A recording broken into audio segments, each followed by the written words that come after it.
আন্তর্জাতিক বাংলা সংবাদে সবাইকে স্বাগত। সুপ্রিয় দর্শক শ্রোতা, পৃথিবীতে চলছে তৃতীয় বিশ্বযুদ্ধ। ইতিমধ্যেই ইরান ইসরায়েল পাল্টাপাল্টি হামলা শুরু হয়েছে। লেবানন যুদ্ধবিরতি দেওয়ার পর সেখানে আবার আমেরিকা যুদ্ধ হামলা চালাচ্ছে। ইতিমধ্যেই জাতিসংঘ থেকে গাজার যুদ্ধবিরতি ঘোষণা করা হয়েছে। এদিকে ইরান ইসরায়েল এবং পাল্টাপাল্টি হামলা চলমানের মধ্য দিয়ে মুসলিম বিশ্ব একত্রিত হয়ে ইসরায়েলকে ধ্বংস উঠে পড়ে লেগেছে। সুপ্রিয় দর্শক শ্রোতা, জানিয়ে দিবেন আপনাদের গুরুত্বপূর্ণ মূল্যবান মতামত। এই মুহূর্তে ইরান ইসরায়েলে হামলা করে যুদ্ধে জয়লাভ করতে পারবে কিনা জানিয়ে দিব আমাদের হাতে থেকে সর্বশেষ গুরুত্বপূর্ণ আন্তর্জাতিক বাংলা সংবাদ। শুরুতেই থাকছে সংবাদ শিরোনাম, এরপরে জানাবো বিস্তারিত। সিরিয়ায় মার্কিন ঘাঁটিকে লক্ষ্য করে ইরান থেকে ভয়াবহ রকেট হামলা। আরো জানিয়ে দিব ইসরায়েলি সেনা প্রত্যাহারের পর সীমান্ত শহরে সেনা মোতায়েন করলো লেবানন। সিরিয়ায় ইসরায়েলে আগ্রাসন ধ্বংসযজ্ঞ বন্ধে পদক্ষেপ নিতে বিশ্বের প্রতি ইরানের আহ্বান। 5টি মার্কিন জাহাজে ইয়েমেনিদের ভয়াবহ হামলা। অন্তর্বর্তী সরকারকে নিয়ে শেখ হাসিনার রাজনৈতিক বক্তব্য সমর্থন করে না ভারত। গাজায় নিঃশর্ত যুদ্ধবিরতি প্রস্তাব জাতিসংঘের। সিরিয়ার অস্ত্রমুক্ত এলাকা প্রতিষ্ঠা করতে সামরিক বাহিনীকে যুদ্ধমন্ত্রীর নির্দেশ। এবং সর্বশেষে জানিয়ে দিব সকালে ইসরায়েলি গোয়েন্দা ঘাঁটি হামলা করে উড়িয়ে দিল ইরান। এতক্ষণ শুনছিলেন সংবাদ শিরোনাম, এখন বিস্তারিত।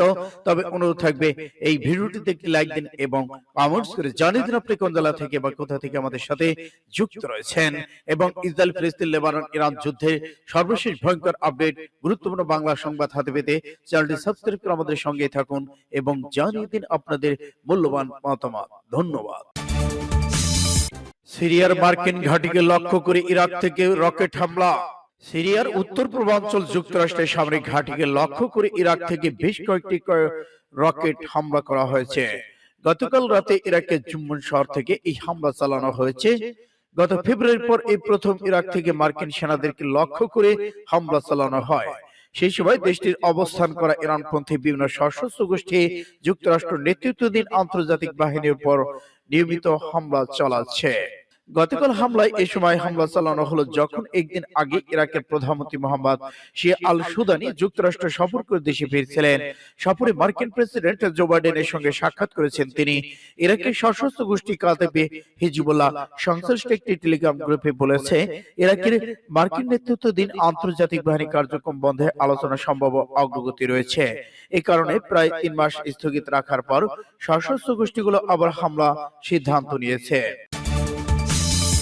আলহামদুলিল্লাহ, ইসরায়েলি সেনা প্রত্যাহার, সীমান্ত শহরে সেনা মোতায়েন করল লেবানন। ইহুদিবাদী ইসরায়েলি সেনা প্রত্যাহারের পর লেবানন সীমান্তবর্তী খিয়াম শহরে সেনা পাঠিয়েছে পরিত।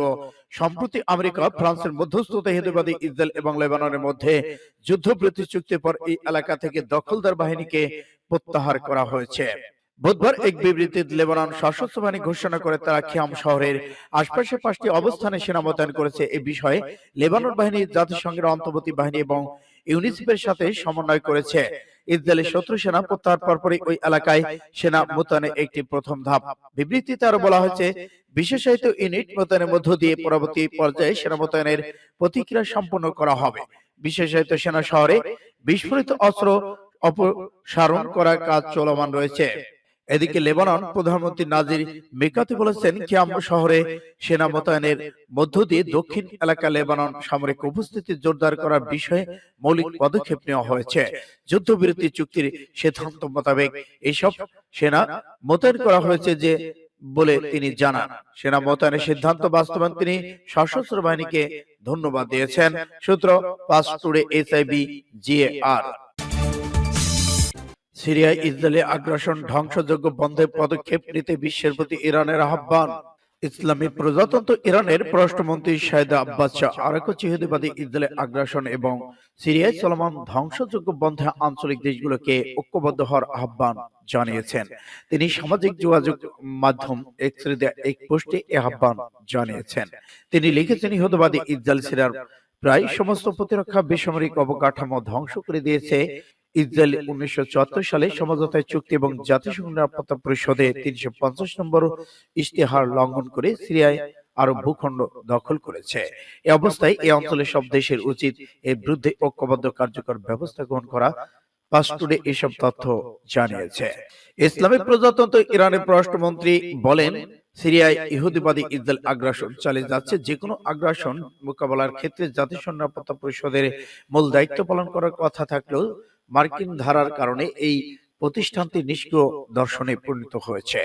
আব্বাস আরাকচি বলেন, সিরিয়ায় প্রতিবেশী দেশগুলোর পাশাপাশি আরব মুসলিম বিশ্ব তথা জাতিসংঘের প্রতিটি সদস্য রাষ্ট্র যারা আইনের শাসন, জাতিসংঘ সনদ, আন্তর্জাতিক নীতিমালার বিশ্বাসী, তাদেরকে এ বিষয়ে উদাসীন থাকতে পারে না। সূত্র ফার্স্ট টুডে এসএ। 5টি মার্কিন জাহাজে ইয়েমেনিদের হামলা, সিরিয়ায় ইসরায়েলি ভারী বোমাবর্ষণ অব্যাহত। ইসলামী প্রজাতন্ত্র ইরানের তেল মন্ত্রী মোহসেন পাকনেজাদ 2025 সালে পেট্রোলিয়াম রপ্তানিকারক দেশ অপেকের অন্তর্বর্তী প্রধান হিসেবে নির্বাচিত হয়েছেন। 5টি মার্কিন জাহাজে ইয়েমেনের প্রতিরোধ যোদ্ধাদের হামলা, ইয়েমেনে পারমাণবিক কর্মসূচি সম্পর্কে 3টি ইউরোপীয় দেশের দাবি প্রত্যাখ্যান এবং 2025 সালে ইরানের ওপেকের সভাপতি হওয়া, সিরিয়ায় ইরানের বোমা হামলার প্রতি ব্রিটিশ সমর্থন চাঁদ থেকে ফরাসি সৈন্য প্রত্যাশা আরো কিছু সংক্ষিপ্ত খবর এখানে তুলে ধরা হবে। 5টি মার্কিন জাহাজে ইয়েমেনদের ক্ষেপণাস্ত্র হামলা।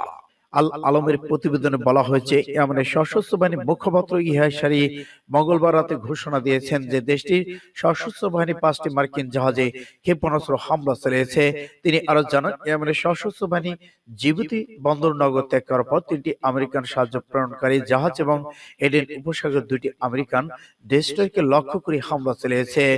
এদিকে সিরিয়ার লাকাতিয়া এবং তার তুষে ভয়াবহ বিস্ফোরণ। বুধবার সকালে ইহুদিবাদী ইসরায়েল বিমান হামলার ফলে সিরিয়ার লাকাতিয়া এবং তার তুস প্রদেশে ব্যাপক বিস্ফোরণের ঘটনা ঘটেছে। এর আগে ইসরায়েলি সেনাবাহিনী ঘোষণা করেছিল যে তারা সাম্প্রতিক দিনগুলোতে যুদ্ধজাহাজ, বিমানবন্দর, বিমান, ট্যাঙ্ক এবং ক্ষেপণাস্ত্র সিরিয়ার বেশিরভাগ কৌশলগত অস্ত্রের মজুদ ধ্বংস করেছে। হিজবুল্লাহ সিরিয়ার জাতির জন্য বিশ্বের সমর্থন চেয়েছেন। এদিকে ইরানের Al Alam TV channel Lebanon Hezbollah মঙ্গলবার এক বিবৃতিতে ঘোষণা করেছে যে আন্তর্জাতিক সম্প্রদায় মুসলিম আরব দেশগুলোর সিরিয়ার বর্তমান সংকটময় পরিস্থিতির জন্য দায়ী। হিজবুল্লাহ এই বিবৃতি নিরাপত্তা পরিষদ, আন্তর্জাতিক সম্প্রদায় এবং মুসলিম আরব দেশগুলোর কাছে সিরিয়ার ইসরায়েলের হামলার নিন্দা জানানোর আহ্বান জানিয়েছেন। এদিকে ইউরোপের 3 দেশের প্রতি ইরানের হুঁশিয়ারি।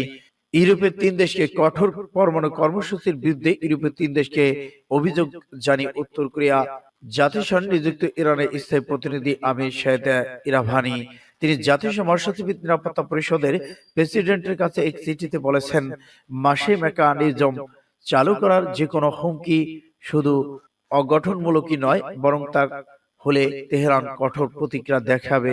সূত্র ইন্ডিয়া টুডে। অন্তর্বর্তী সরকারকে নিয়ে শেখ হাসিনার দেওয়া রাজনৈতিক বক্তব্য সমর্থন করে না ভারত। বাংলাদেশ ও ভারতের চলমান উত্তেজনার মধ্যে সম্প্রতি 2 দেশের পররাষ্ট্র সচিব পর্যায়ে বৈঠক অনুষ্ঠিত হয়েছে। এতে বাংলাদেশের পক্ষে পররাষ্ট্র সচিব মোহাম্মদ জসিমউদ্দিন ও ভারতের পক্ষে বিক্রম মিশ্র নেতৃত্ব দিয়েছেন। পরে দেশে ফিরে ভারতীয় পররাষ্ট্র সচিব সদ্য সমাপ্ত এই সফরে নিয়ে দেশটির সংসদ সদস্যদের ব্রিফ করেছেন। ভারতীয় পররাষ্ট্র সচিবের ব্রিফে উঠে আসে বাংলাদেশ ক্ষমতাচ্যুত প্রধানমন্ত্রী আওয়ামী লীগ সভাপতি শেখ হাসিনা ভারতে বসে রাজনৈতিক কার্যক্রম পরিচালনার বিষয়টি। ভারতীয় গণমাধ্যম দা হিন্দুর বরাতে জানা যায়, বুধবার সংসদীয় স্থায়ী কমিটির পররাষ্ট্র সচিব বিক্রম মিশ্রি জানিয়েছে, ভারতে বসে শেখ হাসিনা বাংলাদেশের অন্তর্বর্তী সরকারের সমালোচনা বিষয়টি সমর্থন করে না নরেন্দ্র মোদী সরকার। এটি 2 দেশের সম্পর্কের মধ্যে একটি ক্ষুদ্র প্রতিবন্ধক। তিনি বলেছেন, শেখ হাসিনা নিজের ব্যক্তিগত যোগাযোগের উপকরণ ব্যবহার করে বক্তব্য দিচ্ছেন। ভারত সরকার তাকে কোনো প্ল্যাটফর্ম বা সুযোগ প্রদান করেনি যাতে তিনি ভারতের ভূখণ্ড থেকে তার রাজনৈতিক কার্যক্রম চালিয়ে যেতে পারে। এদিকে ভারতের পররাষ্ট্র সচিব আরো বলেছেন, ভারতের সঙ্গে বাংলাদেশের সম্পর্ক কোনো একক বা রাজনৈতিক বা সরকারের মধ্যে সীমাবদ্ধ নয়, বরং বাংলাদেশের জনগণের প্রতি মনোযোগ দিয়েই সম্পর্ক বিবেচনা করে ভারত। সূত্র MHR। গাজায় নিঃশর্ত যুদ্ধবিরতির প্রস্তাব পাস জাতিসংঘের। ফিলিস্তিনে গাজা নিঃশর্ত এবং স্থায়ী যুদ্ধবিরতির প্রস্তাব পাশ করেছে জাতিসংঘের সাধারণ পরিষদ। UNRW এর সমর্থনে আলাদা প্রস্তাব পাশ হয়েছে। ইসরায়েল আইন করে এই সংগঠনকে তাদের দেশে নিষিদ্ধ ঘোষণা করেছে। বুধবার পরিষদে পাশ হওয়া এই প্রস্তাবে বলা হয়েছে, গাজা ভূখণ্ডে অবিলম্বে নিঃশর্ত স্থায়ী যুদ্ধবিরতি ঘোষণা করতে হবে। কর্মকর্তাদের মতে গত 1 বছরের বেশি সময় ধরে চলা এই যুদ্ধে গাজায় প্রায় 45,000 মানুষ নিহত হয়েছেন। বুধবার এই ভোটাভুটিতে প্রস্তাবের পক্ষে ভোট দেয় 158টি দেশ, বিপক্ষে ভোট দেয় 9টি, আর 13টি দেশে ভোট দান থেকে বিরত ছিল। প্রস্তাবে বলা হয়েছে অবিলম্বে নিঃশর্ত স্থায়ী যুদ্ধবিরতি ঘোষণা করতে হবে, বন্দীদের নিঃশর্ত মুক্তি দিতে হবে। এদিন সাধারণ পরিষদে আরেকটি প্রস্তাব অনুমোদিত হয়। সেখানে ফিলিস্তিন উদ্বাস্তুদের নিয়ে জাতিসংঘের সংগঠন ইউএনআরডব্লিউ নিয়ে এই প্রস্তাবের পক্ষে 159টি দেশ ভোট দেয় এবং ইসরায়েল যুক্তরাষ্ট্র সহ 7টি দেশের বিরুদ্ধে ভোট দেয়। 11টি দেশ ভোটা থেকে বিরত থাকে। প্রস্তাবে ইউএনডব্লিউ নিয়ে ইসরায়েল আইনের নিন্দা করা হয়েছে। সিরিয়ায় অস্ত্রমুক্ত এলাকা প্রতিষ্ঠা করতে সামরিক বাহিনীকে যুদ্ধমন্ত্রীর নির্দেশ। ইহুদিবাদী ইসরায়েল যুদ্ধমন্ত্রী ইসরায়েল কতযোগ বলেছেন তিনি আর সামরিক বাহিনীকে দক্ষিণ সিরিয়ায় অস্ত্র মুক্ত এলাকা গঠনের নির্দেশ দিয়েছেন। একই দিনে যুদ্ধবাদ প্রধানমন্ত্রী বেনিয়ামিন নেতানিয়াহুর পক্ষ থেকেও এসেছে বলে তিনি জানান। ইসরায়েল কাজ গতকাল হাইফা শহরে একটি নৌঘাঁটি পরিদর্শনকালে এসব কথা বলেছেন।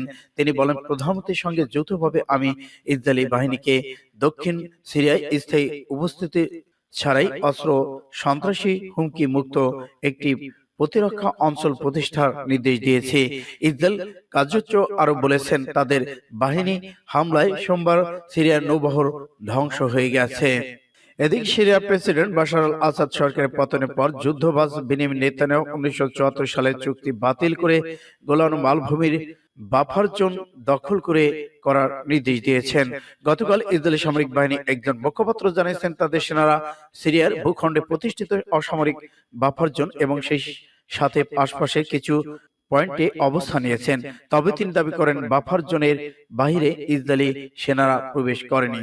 সূত্র পাস টুডে এসআইবি। ইসরায়েলের গোয়েন্দা ঘাঁটিতে হামলা চালালো ইরান। ইরাকের আধা স্বায়ত্তশাসিত কুর্দি অঞ্চলে ইসরায়েলি গোয়েন্দা সংস্থা মোসাদের সদর দপ্তরে হামলা চালিয়েছে ইরানের ইসলামী বিপ্লবী গার্ড বাহিনী। ইরানের এই এলিট ফোর্স সিরিয়ার আইএস এর বিরুদ্ধে হামলা চালিয়েছিল। দেশটির রাষ্ট্রীয় সংবাদ সংস্থা বরাদ্দে মঙ্গলবার এক প্রতিবেদনে এই তথ্য জানানো হয়েছে।